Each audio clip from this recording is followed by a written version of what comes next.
आज तक आप सड़क के जरिए नेपाल जा सकते थे, पाकिस्तान जा सकते थे, भूटान जा सकते थे, बांग्लादेश भी जा सकते थे, लेकिन आप हिंदुस्तान के उस पड़ोसी मुल्क में नहीं पहुंच सकते थे जहां से श्री राम तक का वास्ता था। जी हां, यहां बात हो रही है श्रीलंका की, जहां अगर सब कुछ सही रहा तो आप वहां भी जल्द ही सड़क के जरिए जल्दी जा पाएंगे। सही सुना आपने कि आप भी श्री रामचंद्र जी की तरह ही अपनी सेना तो नहीं लेकिन परिवार के साथ श्रीलंका जा पाएंगे, वो भी अपने 4 पहिया या फिर 2 पहिया वाहन से। दरअसल खबर है कि जल्द ही दोनों देशों को जोड़ता एक जबरदस्त पुल यहां पर बनाया जा सकता है, जो समुद्र के ऊपर ठीक उसी जगह के आसपास से होकर गुजरेगा जहां त्रेता युग में राम सेतु पुल बनाया गया था। अब यह पुल कहां से कहां तक बनेगा और क्या है दोनों देशों को जोड़ने के पीछे की वजह, जानेंगे आज के इस वीडियो में। साथ ही जानेंगे कि आखिर इस पुल के बनने में कितना खर्च आएगा और आज तक इस प्रोजेक्ट पर किसी भी देश ने काम शुरू क्यों नहीं किया। तो चलिए शुरू करते हैं।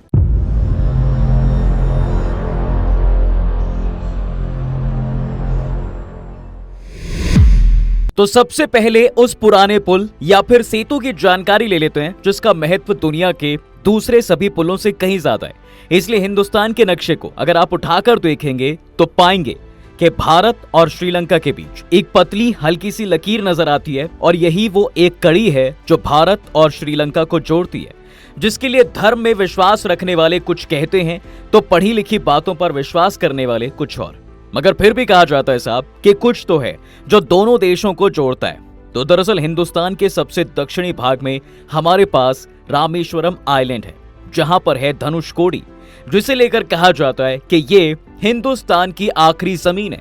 यानी यहां से इंडिया की लैंड खत्म हो जाती है और समुद्र का इलाका शुरू हो जाता है। वहीं यहीं से करीब 28 किलोमीटर दूर है श्रीलंका का उत्तरी हिस्सा, जिसे मन्नार आइलैंड कहा जाता है, जिसके शीर्ष पर है वहां का नॉर्दर्न वेस्टर्न कोस्ट तलाई मन्नार। और ये वही जगह है जहां तक धनुषकोडी से 28 किलोमीटर तक की दूरी है। जानकारी के मुताबिक धनुषकोडी और तलाई मन्नार के बीच में लाइमस्टोन के पत्थरों की एक पूरी चेन है, जिसको हम और आप हिंदी में राम सेतु और अंग्रेजी में एडम्स ब्रिज के नाम से भी जानते हैं। और धर्म ग्रंथों और मान्यताओं में भी राम सेतु का जिक्र मिलता है। बताते हैं कि इस सेतु को आज से करीब 6-7 हजार साल पहले श्री रामचंद्र जी ने अपनी सेना से बनवाया था, जब वो माता सीता को रावण के चंगुल से वापस लाने के लिए लंका जा रहे थे। कहा जाता है कि राम सेतु हल्का फुल्का आज भी मौजूद है और तब करीब 48 किलोमीटर यानी 30 मील लंबा हुआ करता था। और आज ये गल्फ ऑफ मन्नार और पाक स्टेट के बीच एक बैरियर का काम करता है। साथ ही कहते हैं कि ये पुल एक छोर से दूसरे छोर पर सीधा नहीं है, बल्कि हल्का सा घुमा हुआ है। और यही वजह है साहब कि इस सेतु की लंबाई आइडियल लेंथ से करीब 20 किलोमीटर ज्यादा है। अब धर्म पर विश्वास रखने वाले लोगों की अपनी आस्था है, लेकिन वैज्ञानिकों का मानना कुछ और ही है। उनका कहना है कि ये एक प्राकृतिक प्रक्रिया के जरिए बना एक structure sort of a thing है। मतलब इसरो के डेटा की माने तो वो कहता है कि राम सेतु 3 आइलैंड का एक ग्रुप है और वेस्टर्न जियोलॉजिस्ट का शोध भी इसको वक्त के साथ हुए चेंजेस की वजह से बना एक नेचुरल प्रक्रिया मानता है। उनका मानना है कि दोनों देशों के बीच राम सेतु का फॉर्मेशन तब हुआ होगा जब टेक्टोनिक प्लेट्स की मूवमेंट हुई होगी, जिसकी वजह से श्रीलंका और इंडिया का हिस्सा भी एक दूसरे से अलग हो गया होगा। और श्रीलंका के अलग होने के बाद ही ये कोरल आइलैंड्स की चेन बनी होगी। अभी टेक्टोनिक प्लेट्स मूवमेंट की थ्योरी ठीक उसी तरह की हिसाब जैसी हिंदुस्तान को लेकर भी कही जाती है कि हम कभी एशिया का हिस्सा थे ही नहीं, बल्कि हम कई करोड़ों साल पहले दक्षिण अमेरिका, अफ्रीका, ऑस्ट्रेलिया, अंटार्कटिका का हिस्सा हुआ करते थे और गोंडवाना कहलाते थे। खैर, वापस से राम सेतु पर आते हैं, जिसे लेकर विज्ञान के जानकारों में थोड़ा विरोधाभास भी नजर आता है, क्योंकि 2017 में द साइंस चैनल की तरफ से पोस्ट की गई एक वीडियो की माने तो टेक्टोनिक प्लेट्स की वजह से बने आइलैंड्स वाली गुत्थी उल्टी पड़ जाती है। क्योंकि पोस्ट में उन्होंने Indiana university, university of Colorado boulder और साउदर्न ओरेगन यूनिवर्सिटी के वैज्ञानिकों को कोट किया है और कहा है कि भारत और श्रीलंका के बीच जिस तरह से ये छोटे छोटे आइलैंड्स दिख रहे हैं वो बिल्कुल भी किसी नेचुरल प्रक्रिया से बने नजर नहीं आते, बल्कि ये पूरी तरह से मैन मेड लगते हैं। उन्होंने ये भी बताया कि जो रॉक्स हैं वो करीब 7000 साल पुराने, वो वक्त जब त्रेता युग में श्री राम के होने की बात कही जाती है। साथ ही ये भी बताया जाता है कि जो यहाँ मौजूद सैंड बार है वो सिर्फ और सिर्फ 4000 साल पुरानी है। अब जिन लोगों को नहीं पता कि सैंड बार क्या होता है तो बता दें कि सैंड बार वाटर सरफेस के नीचे उस जगह को बोलते हैं जो रेत के एक जगह इकट्ठा होने से बनता है।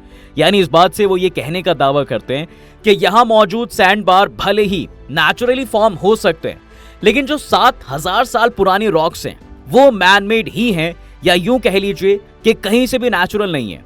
अब राम सेतु को लेकर तो बात हो गई, अब बात आती है साहब मौजूदा वक्त की, जब पर्यटन, अध्यात्म और अर्थव्यवस्था को बढ़ाने के लिए दोनों देशों के बीच एक तरह के आधुनिक ब्रिज को बनाने की चर्चा चल रही है। और जो सबसे पहला सवाल मन में आता है कि क्या ये ब्रिज पॉसिबल भी है, क्योंकि समुद्र के ऊपर से होते हुए ब्रिज को तैयार करना अपने आप में एक चुनौती है, जिसमें कई किलोमीटर लंबा और मजबूत पुल तैयार करना काफी खर्चीला और हेवी मशीनरी वाला काम है। तो इसे लेकर जानकार बताते हैं कि पुल को लेकर बस नीति और नियत साफ रखने की जरूरत है। बाकी ब्रिज तैयार होना कोई बड़ी बात नहीं है, क्योंकि जहां पर ब्रिज तैयार करने की तैयारी है वहां पर न पानी ज्यादा गहरा है और ना ही दोनों देशों के छोर में बहुत ज्यादा दूरी है। ब्रिज बनने वाली जगह पर पानी बहुत ही शैलो है और ज्यादातर जगह पर समुद्र की गहराई महज 1 मीटर यानी करीब करीब 3 फीट से भी ज्यादा नहीं है। जबकि दुनिया का सबसे गहरा ब्रिज जहां पर बना है यानी बांग्लादेश का पद्मा ब्रिज, उसकी गहराई तकरीबन 120 से 127 मीटर के आसपास है। तो उस मुकाबले तो हमारा ब्रिज काफी आसानी से बनता नजर आता है। वहीं अगर ब्रिज की लंबाई एक चुनौती नजर आती है तो उसके लिए दुनिया के सबसे लंबे सी क्रॉसिंग ब्रिज हांगकांग जुहाई मकाओ से इंस्पिरेशन ली जा सकती है। वहीं अमेरिका का 38 किलोमीटर लंबा लेक पॉन्टचैंट्रेन कॉजवे ब्रिज भी एक बढ़िया उदाहरण है, जो बताता है कि इंडिया और श्रीलंका के बीच भी ब्रिज इजीली बन सकता है।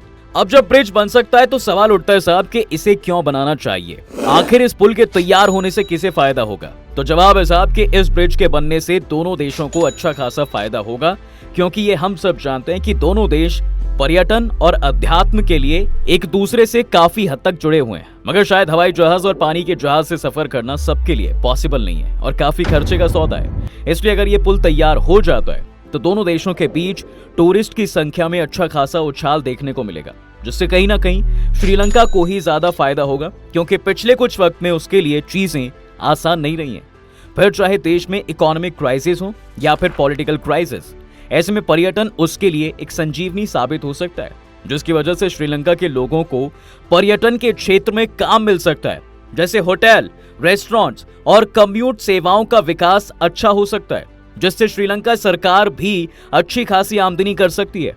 और वैसे भी श्रीलंका का महत्व भगवान श्री राम की वजह से काफी ज्यादा है, खासकर तब जब मां सीता को यहाँ लंकापति रावण ने बंधक बनाकर रखा था, जिसे हिंदुओं द्वारा ज्यादा एक्सप्लोर नहीं किया गया है।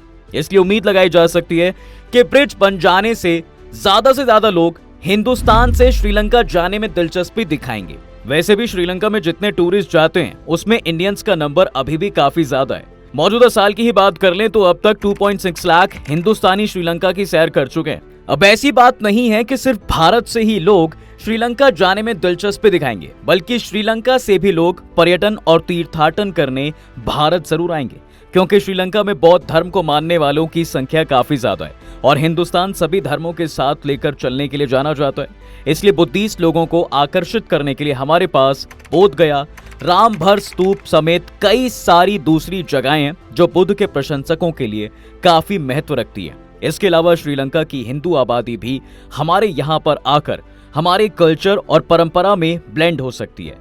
वैसे पर्यटन के अलावा ब्रिज बनाने से दोनों देशों में कामकाज भी बढ़ जाएगा, क्योंकि इंडिया और श्रीलंका मेजर ट्रेड पार्टनर्स भी हैं। भारत से श्रीलंका में चावल, गेहूं, दालें, फल और सब्जियां निर्यात की जाती हैं। वहीं श्रीलंका से भारत में चाय, कॉफी, नारियल और मसाले आयात किए जाते हैं। इसके अलावा कृषि उत्पादों की बात की जाए तो भारत से श्रीलंका में कपास, तिलहन और दूसरी कृषि उत्पाद निर्यात किए जाते हैं। वहीं भारत से श्रीलंका में वाहन, मशीनरी, इलेक्ट्रॉनिक्स, दवाइयां और रसायन भी निर्यात होते हैं।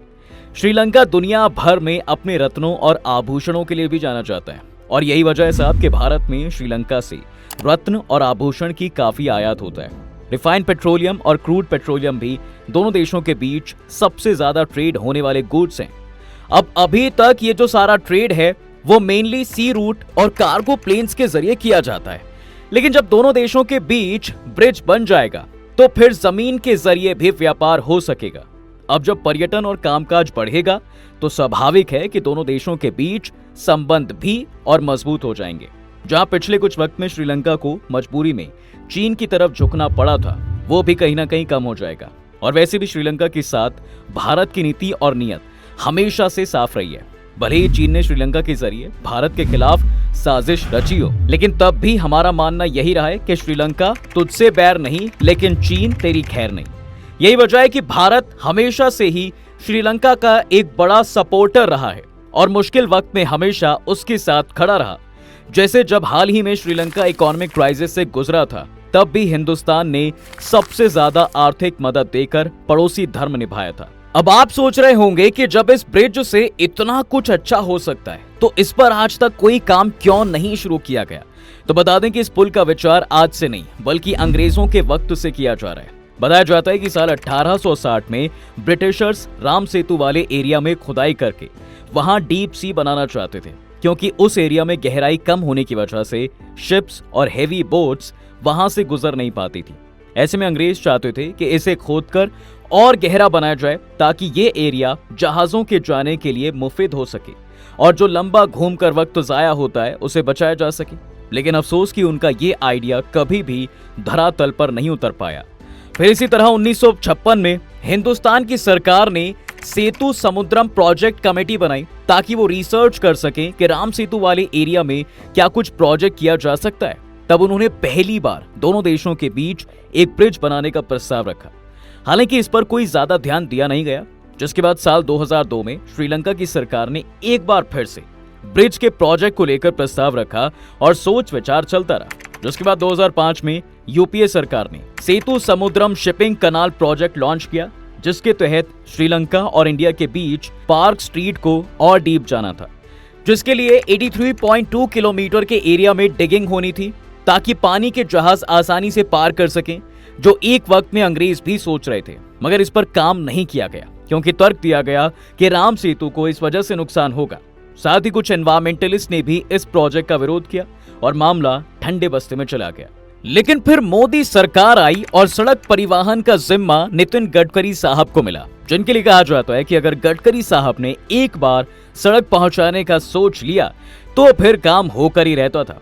ऐसे में कहा जाता है कि नितिन गडकरी ने धनुषकोडी से तलाई मन्नार तक लैंड ब्रिज बनाने का प्रपोजल एशियन इंफ्रास्ट्रक्चर बैंक को सबमिट भी कर दिया है और इस प्रोजेक्ट में आने वाले खर्च की भी जानकारी जुटा ली थी और एशियन इंफ्रास्ट्रक्चर बैंक इस प्रोजेक्ट को फाइनेंस करने के लिए मान भी गया था।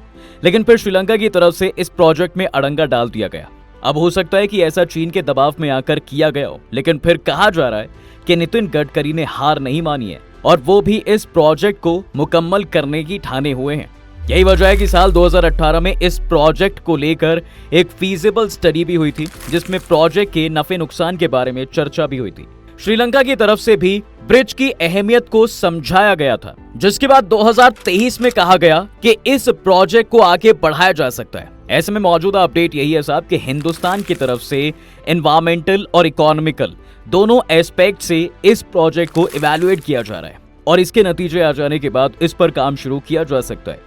वैसे इंडिया और श्रीलंका के बीच ब्रिज को लेकर आपकी क्या राय है?